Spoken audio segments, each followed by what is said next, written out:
Hi guys! Have you ever asked yourself, am I living my best life? Especially now with, the pandemic going on and everyone's lives being completely turned upside down. It gives you time to kind of think back and reflect.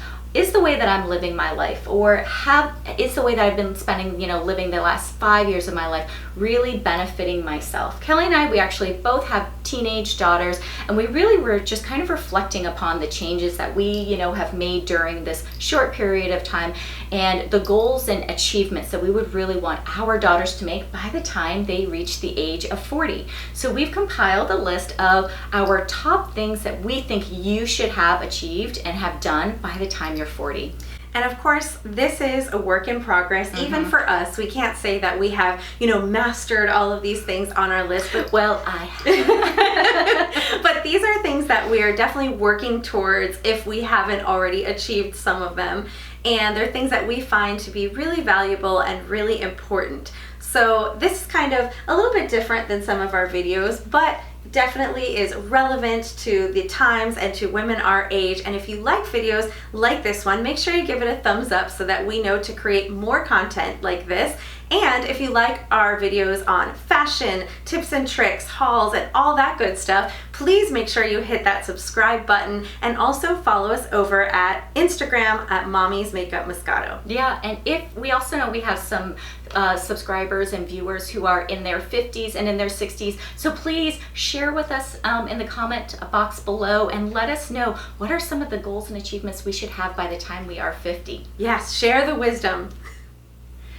Tip number 1 is letting go of the guilt. So that might be maybe not having achieved all the goals that you have set out for yourself when you were a little bit younger, or maybe not, having started, that exercise program that you have been promising yourself that you are going to do. I know personally for myself, I relate to this particular tip because I feel a lot of guilt sometimes when I don't stay on the exact diet, or I'm not eating as healthy or as clean as I would like myself to be, and often I will have some guilt with that. Yeah, I feel like all of us carry some kind of guilt, especially as moms. Are we giving enough? Are we doing enough? Are everyone's needs being met? Is the house clean enough? Are the meals, healthy enough? And you really just have to let go of that. We are all doing the best that we can. We are really living through some exceptionally difficult times right now. And, we just have to let go of some of that guilt and be kind to ourselves and forgive ourselves. It's not about perfection. It's about just always trying to do better and be better and, be the best you that you can. And there's no reason. Guilt does us no good whatsoever. So tip number 2 is one that I feel I've kind of mastered. She's the queen. She's taught me a lot. Invest in yourself. I know some of you need this tip. My husband would probably say I don't really need to this tip anymore. But investing in yourself means a lot of different things to a lot of different people. It can be investing time in yourself, making sure that you take some me time to really take care of yourself.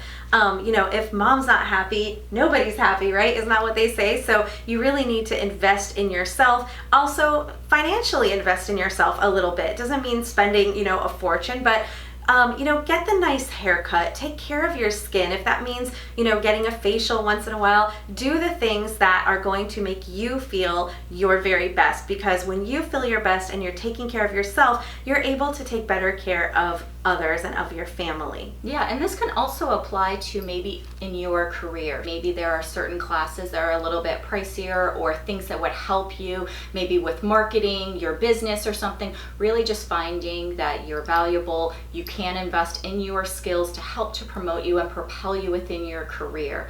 So, I think often we kind of try to make excuses for why it is that, we either don't have the budget for it, or, it's maybe selfish of us to indulge in ourselves. But you have to let that go, because the only way that you can better yourself and really live your best life is to make sure that you make yourself a priority, and showing yourself and not just talking the talk is by making that investment.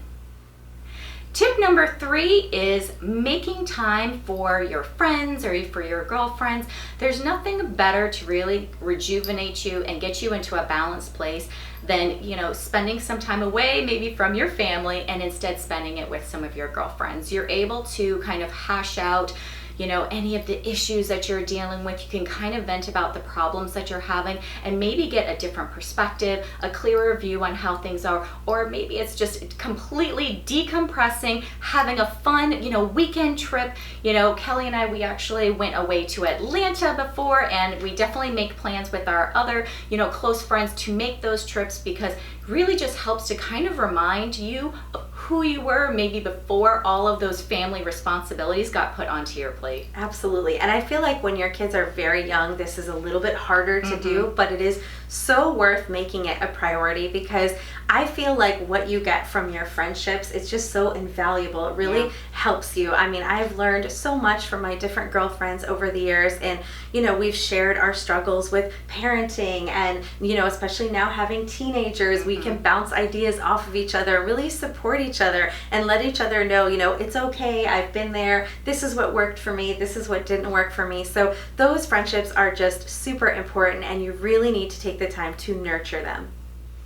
So this next tip is all about making travel a priority. And this is something that, wasn't really something that I knew about growing up. It wasn't something that my family was really able to do. We only took a trip to Disney when I was younger. That was my one big family vacation. That was pretty much how it was for me too, every 4 or 5 years maybe. And I think that things have changed a lot. I think a lot of people have started to really recognize how important it is to travel. And I feel like it's so good for you on so many levels. You will never regret the money that you spend traveling, because the memories that it makes, the lessons that you learn, and also the things that it teaches your children are just so invaluable. So I've really learned over the years that, travel needs to be a priority. If it means that we don't redo the kitchen this year, or maybe we don't get a new car or something like that, if I have to choose, I'm going to always choose travel. When you're on your deathbed taking your last breath, are you going to be thinking about the kitchen that you remodeled? Or are you going to be thinking about those memories that you created with your family? And those things are just so important. So that's definitely, something that I really appreciate, is just making a priority to put aside money for at least, one trip a year, in my case, whatever your budget will allow, but plan it and do it. The next tip is finding something active that you enjoy. We all know that we have to go to the gym. It's probably on a lot of our, New Year's resolution lists that we never end up getting to. But an easy way to incorporate being more active in your life is finding something you enjoy. So whether that's taking evening walks with your family, or for Kelly and I, we love playing tennis. I grew up playing sports, so I really enjoy playing soccer and playing softball and volleyball, much more so than being inside of a traditional gym environment. Because let's be honest, if we're enjoying what we're doing while we're active, we're much more likely to continue doing it on a long-term basis. And really, I think that when you are over 40, it becomes a little bit less about appearance and a little bit more about not dropping dead. Yeah. So for me, the realization that I have high blood pressure and have to take, a medication for that really opened my eyes to okay, this is not just about vanity and having, trim arms and a little waist or something. This is about being healthy so that I can do the things that I want to do in the future and, be physically able to do them.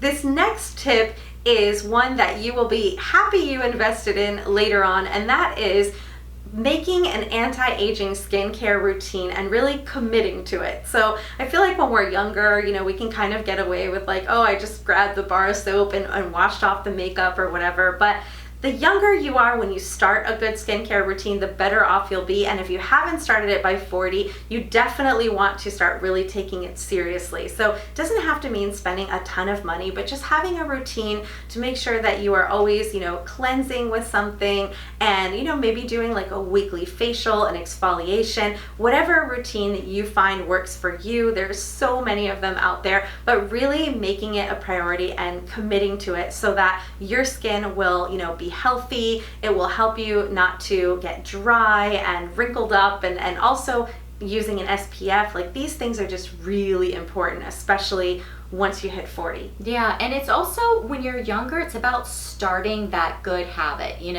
My kids are in a great habit about, flossing every single day because I've made it a requirement morning and night for them to do it. So it's kind of the same concept when you're younger and you take that time to make sure that you are taking care of your skin. By the time you are 40, you're going to have a great routine that is a ritual, that is a habit, that is something that you enjoy and that you do for yourself, and not something that is kind of, oh, I'm too tired, I'm just not even be bothered with it. So creating that habit is wonderful. And if you are really, really young, also finding those products that have a lot of sunscreen in them. So we are going to go ahead and link down in the description box below for you guys some of our favorite anti-aging products that we use in case any of you guys are looking for some new products to add into your routine. Our next tip is maybe a little ho-hum-drum for some of you guys, but it's super important. I know, I'm sorry, Kelly. The accountant side is coming out. It is the importance of planning for your retirement. So some of you may think, oh my gosh, it's so long and far away. Do I really have to think about that now? But yes, it's very important. And one of the things that I say to my kids pretty much on a weekly basis is, how do you eat an elephant? It is one bite at a time. So if you start planning for your retirement when you are younger, being able to hit those small goals by the time you reach retirement is going to be a breeze. What is not fun is when you are older, you are maybe only 10 years away from retirement, and you are trying to scramble and make sure that you have enough for when you aren't working anymore. And the younger you are, just like I said, making habits and investing in yourself. When you are older, you are going to thank yourself, and you're not going to miss that extra $100 that you don't spend now, but you will for sure be thanking yourself when you are older. And those $100, they're going to add up, and they're going to really help to give you the security that you're going to need, whether it be for health or whether it just be for having those extra trips when you're traveling. So this next tip is all about living in the moment. So the young people like to say YOLO, but this is more just about not sweating the small stuff. We talk about planning for retirement, and of course it's really important to think about your plans for the future, but don't get stuck there. Really enjoy where you are right now in your life, and just appreciate the small things. Stop and smell the roses. Don't get hung up on the little things. So we joke about like not crying over spilled milk. Just let the small things go and really appreciate all the blessings that you have in your life and where you are right now. Yeah, I was actually reading an article, and it was saying how people who have anxiety are those who worry a lot about things that are going to happen in the future, and people who deal more with depression are people who are dealing with a lot of regret from things that had happened in the past.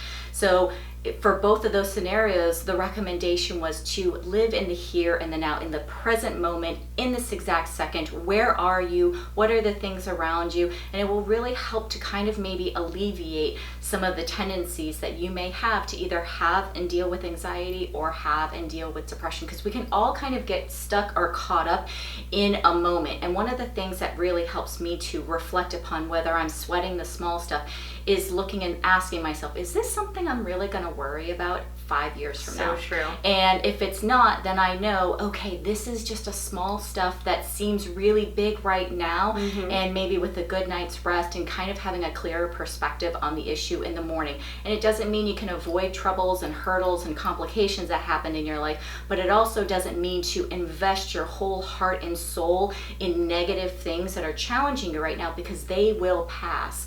Those things will pass, and the moment that you're in right now will be on to a new day, will have something else positive coming its way, but you maybe can't receive that positivity if you are in a constant state of negativity. So true.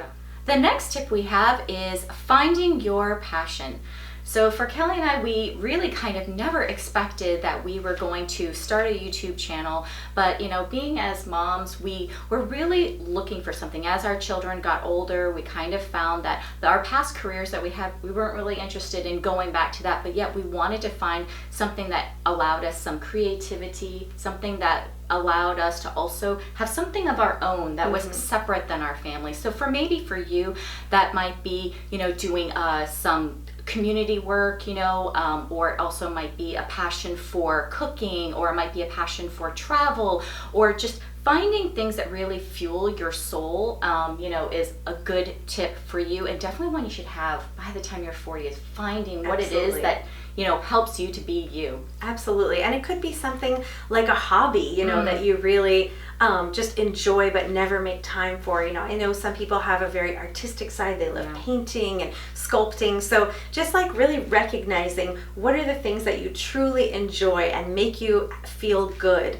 and bring out that creativity, and then making time to do that kind of goes back to investing in yourself. Invest in your passions. Everyone really needs to have some kind of passion, something that makes them feel alive and makes them want to get up and get out there and do things. So and it'll make the tough times a lot easier to go through when you have a passion to also be able to fall back on and dedicate time and energy to. Absolutely. So we hope you guys enjoyed this video, and please leave us a comment down below and let us know if you have any tips for, over 40, over 50. What are some things that you think are super important for other women to know? And until next time, bye.